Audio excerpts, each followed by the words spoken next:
न्यास माना अधिकार, न्यास आधार, जिसका स्वयं के ऊपर अपना आधार हो।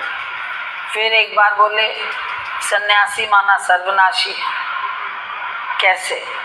वो सन्यासी ही तब बना जब उसके अपने मैं मेरे के संसार का नाश हो गया।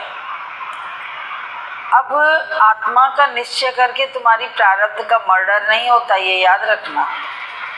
लेकिन जो अज्ञान, जो ममता मुझे डराती है, उसका नाश हो जाता है। जो मन सारे समय मुझे नेगेटिविटी में फंसाता है, उसका नाश हो जाता है। जो सारे समय मुझे राग, क्रोध और भय तंग करते हैं, अब मेरा राग नहीं है, अनुराग है।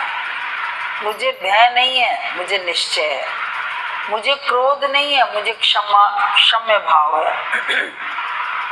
क्योंकि हर एक व्यक्ति अपने स्वभाव के अनुसार ही अपने जीवन को चलाता है। तो करने योग्य, अब आप सब लोगों को भगवान ने फ्री कर दिया।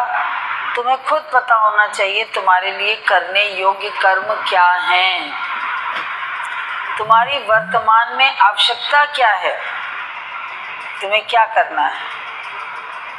ऑफिस के समय कोई दूसरा काम नहीं करोगे तो सत्संग के समय दूसरा काम क्यों करते हो? कभी विचार करके देखो। पूजा पाठ के समय पूजा पाठ करते हो, तन पूजा पाठ करता और मन कहाँ जाता है? मन तो हर लिया माया ने, बोलत पैरवन ने, हर हर करे नित रसना, कैया कुछ ना जाने। मुंह से राम और ओम बोला और मन में क्या सोच रहे हो, कभी देखना। मुंह की गति अलग होती है, मन की गति अलग होती है। बहुत देर के बाद आपको हर एक चीज में डिफरेंस पता लगता है। तो सन्यासी दिखाने का नहीं, लेकिन निश्चय का। और योगी जिसका सारे समय योग परमात्मा से जुड़ा हुआ है, जो संयोग और वियोग में भी भगवान की महिमा समझता है और सुनता है, तो वही सन्यासी और योगी है।